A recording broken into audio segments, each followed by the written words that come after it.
2절 말씀입니다. 데살로니가 후서 2장 1절부터 2절 말씀입니다.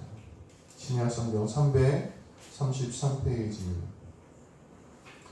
2장 1절부터 2절 말씀 제가 봉독하도록 하겠습니다.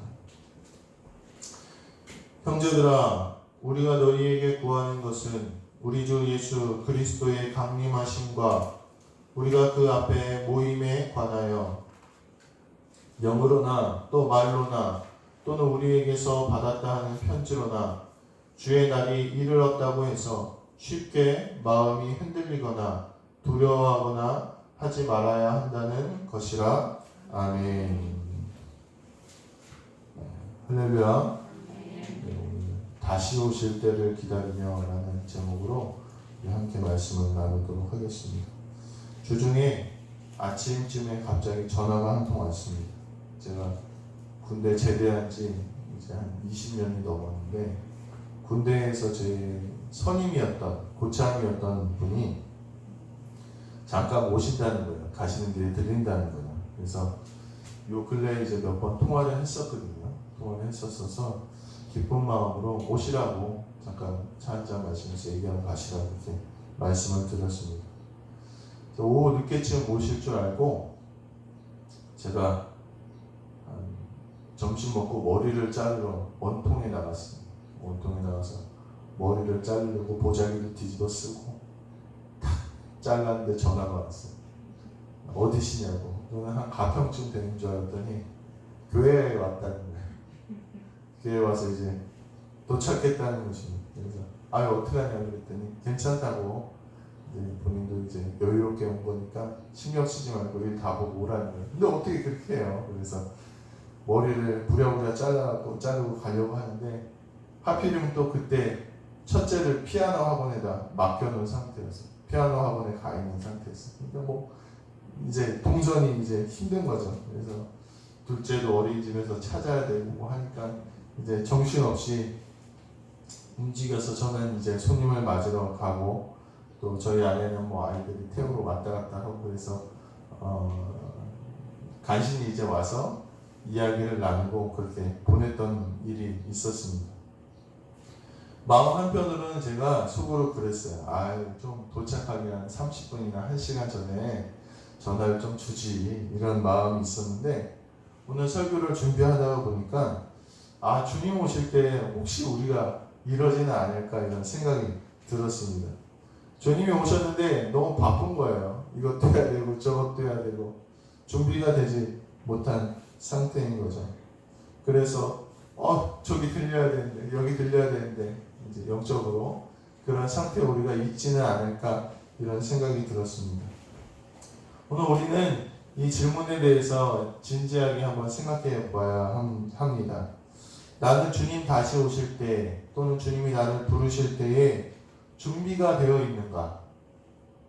우리는 언제가 될지 모르지만 주님 앞에 갈 수밖에 없습니다. 그런데 그 때와 시는 아무도 알 수 없다는 것입니다.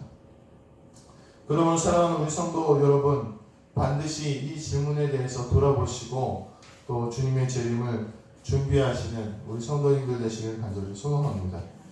그런데 많은 사람들이 주님의 다시 오심에 대하여 준비하는 모습이 서로 다릅니다. 그래서 이런 일들로 하여금 많은 그런 어려움이 생기기도 합니다. 이단들이 자신의 이익을 위해서 주님의 재림을 이용합니다. 신천지 같은 경우에는 요한계시록의 14만 4천 명이라는 수를 강조하면서 그렇게 이 14만 4천 명만 구원받을 수 있다 이렇게 얘기를 하죠. 근데 이것은 사실 실제적인 수가 아닙니다. 왜냐하면 그 전에 성경의 인구조사들을 보면 딱 떨어지는 수가 하나도 없어요. 다 뭐 몇천, 그 한 명 한 명까지 다 기록하는 게 성경에서 이야기하는 수인데 이것은 상징적인 수입니다. 지금 기독교 인구가 감리교만 7,500만 명이에요. 감리교만 전 세계적으로. 온 인류를 구원하시기 위해서 예수님께서 십자가를 지신 건데 오늘 그러한 주장들은 우리 예수님의 귀한 십자가를 아주 값싸게 만드는 것입니다. 사실 신천지도 그 14만 4천 명이 넘었다 그러죠. 그래서 이제는 서로 경쟁을 시킵니다. 열심히 하는 사람이 구원을 얻는다. 재림이 대비해서 열심히 해야 된다는 거예요. 열심히. 선착순으로 들어간다는 거죠. 이미 예수님께서 다 구원을 이루셨음에도 불구하고 또 다른 구원을 이야기합니다. 그래서 이단인 것입니다. 어떤 이단은 마지막 때가 가까이 왔다고 해서 모든 것을 내려놓고 오직 재림을 기다리는 사람들이 있습니다. 자신들만의 낙원을 만들고 그곳에 가야 구원을 얻는다는 그런 이단들도 참 많이 있습니다. 오늘 신약성경에 보니까 이 데살로니가 교회에도 이러한 사람들이 나타나기 시작했습니다. 교회가 시끌시끌해진 것입니다. 그래서 바울은 신실하고 열심히 했던 이 데살로니가 교인들 성도들을 위하여 오늘 말씀과 같이 잘못된 재림의 유혹에 넘어가지 않기 위해서 오늘 본문과 같이 권면하고 있다는 것입니다. 마지막 때에 많은 유혹과 미혹하는 것과 거짓 선지자들이 많이 나타납니다. 그럼 이때 우리가 과연 어떻게 마지막 때를 살아가며 주님 다시 오실 재림을 기다려야 되겠습니까? 첫 번째로 오늘 본문은 흔들리지 말라 이렇게 얘기합니다. 따라서 해보실 거예요. 흔들리지 말라. 흔들리지 말라는 거예요. 그 외나무다리나 외줄이나 평균대로 걸어갈 때 잘 걸어가다가도요 잠깐 이렇게 흔들리면 어떻게 됩니까?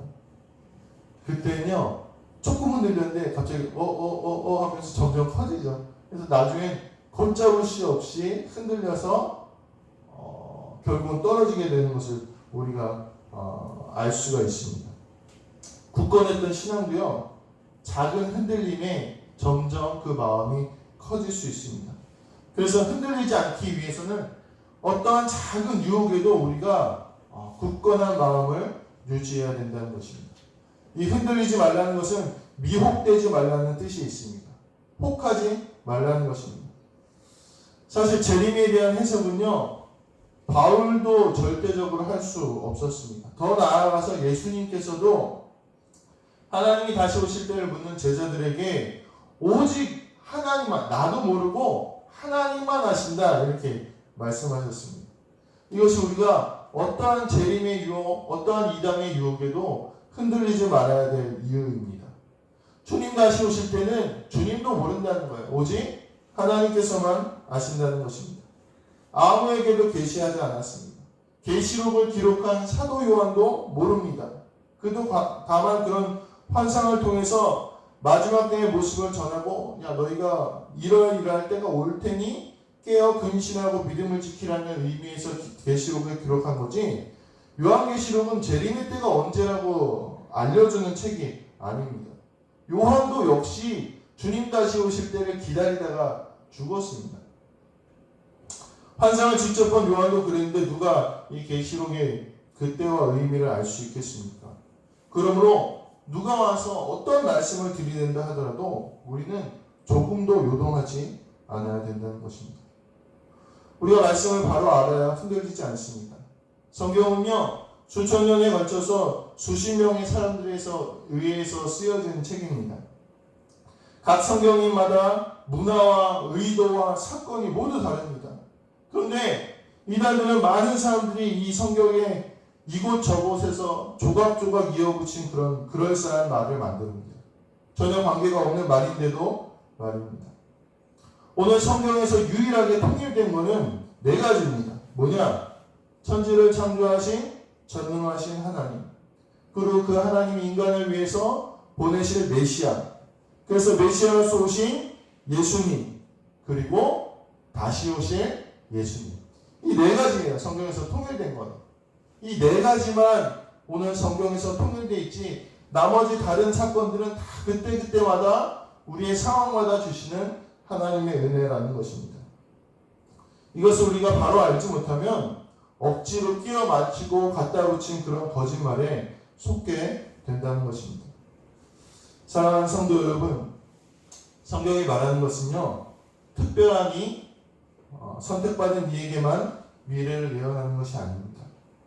성경은 온 인류, 세상의 모든 사람들이 현재를 살아가는 방법을 제시하는 책입니다. 그러므로 순간순간 흔들림 없이 하나님의 자녀로 살아가게 되시길 간절히 소망합니다. 쉽게 말씀을 이야기하고 이래라 저래라 하는 이들의 말에 절대로 조금이라도 흔들리지 않는 우리 성도님들 되시기를 주님의 이름으로 간절히 축원합니다. 그래서 우리가 말씀을 기다리는 자세가 첫 번째로 뭐라고요? 흔들림 없이 굳건하게 말씀 의지하고 기다려야 된다는 말입니다. 두 번째가 뭐냐? 따라서 해보실까요? 두려워하지 말아라. 두려워하지 말아라. 말세라 보면 어떤 생각이 먼저 듭니까? 두려운 마음이 사실 듭니다.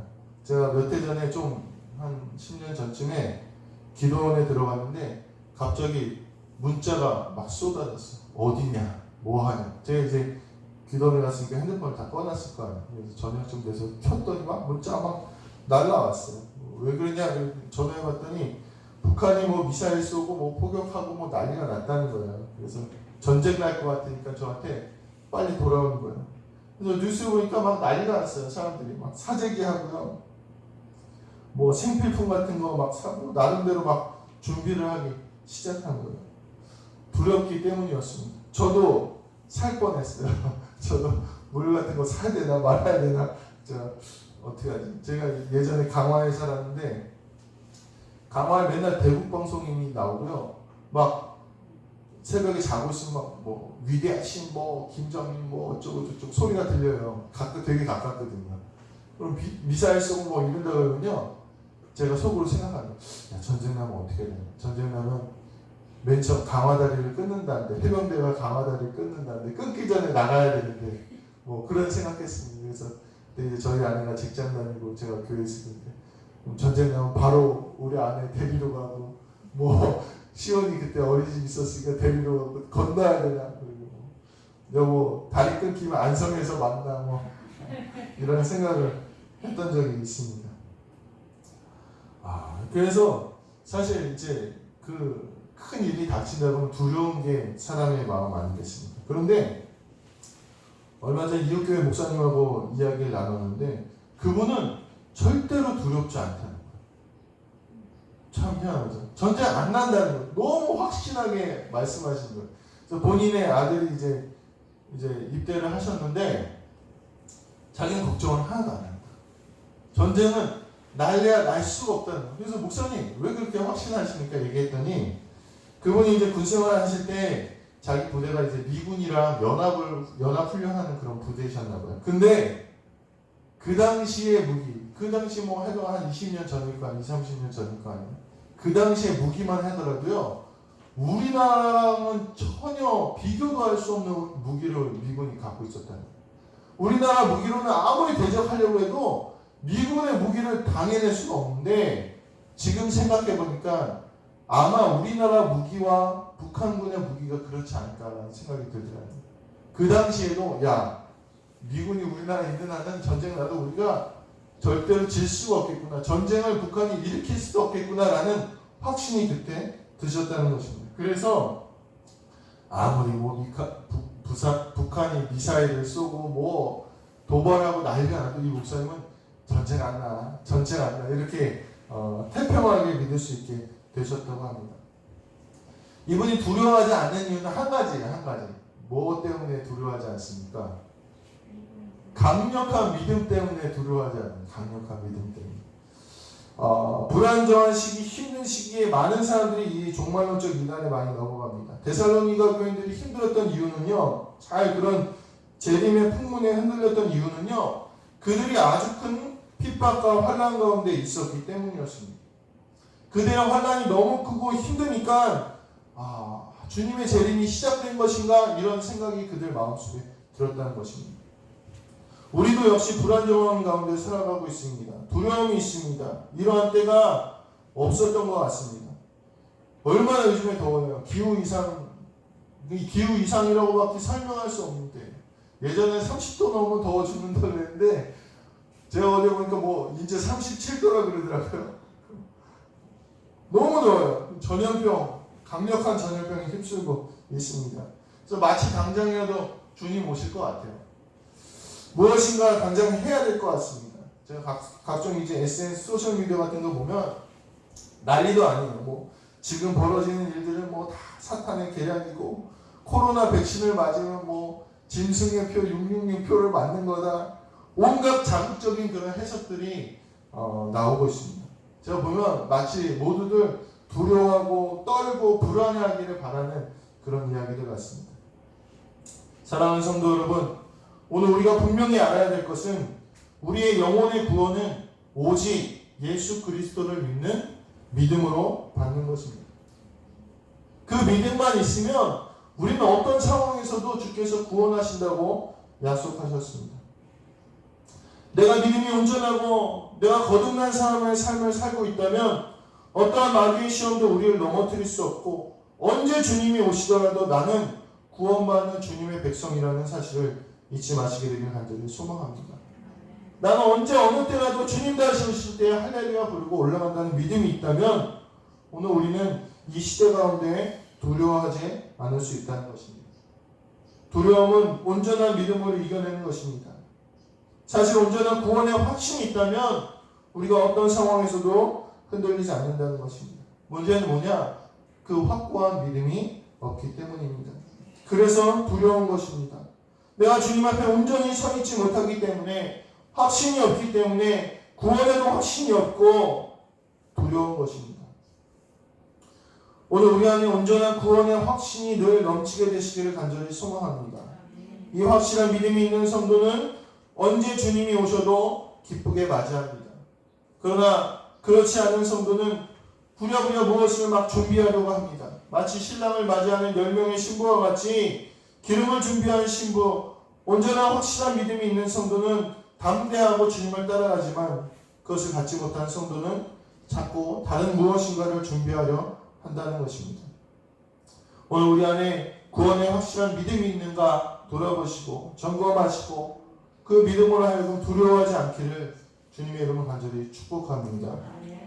그렇다면 우리가 정말 재림은 어떤 모습으로 맞이해야 될까요? 오늘 성경에 데살로니가후서 2장 15절에 보면 이렇게 얘기합니다. 그러므로 형제들아 굳건하게 서서 말로나 우리의 편지로 가르침을 받은 전통을 지키라, 이렇게 이야기합니다. 그러므로 우리가 재림을 준비하는 자세는 뭐라고요? 전통을 지키는 자세로 준비해야 됩니다. 이게 무슨 말이냐? 재림을 위한 가장 중요한 준비는요, 우리가 그동안 해왔던 것을 하는 게 재림을 위한 준비라는 거예요. 가장 기본적인 것, 가장 쉬운 것을 하는 것입니다. 뭡니까? 예배드리는 거예요. 기도하고 봉사하고 복음을 전하고 교회 전통을 묵묵히 맡은 자리에서 해나갈 때 우리는 재림의 때에 주님의 부르심을 받게 된다는 것입니다. 제가 이제 운동을 좋아해서 테니스라는 운동을 좋아해요. 몇 번 말씀드렸죠. 가끔 시합에 나가요. 목회자 시합 뭐 이런 거에 나가요.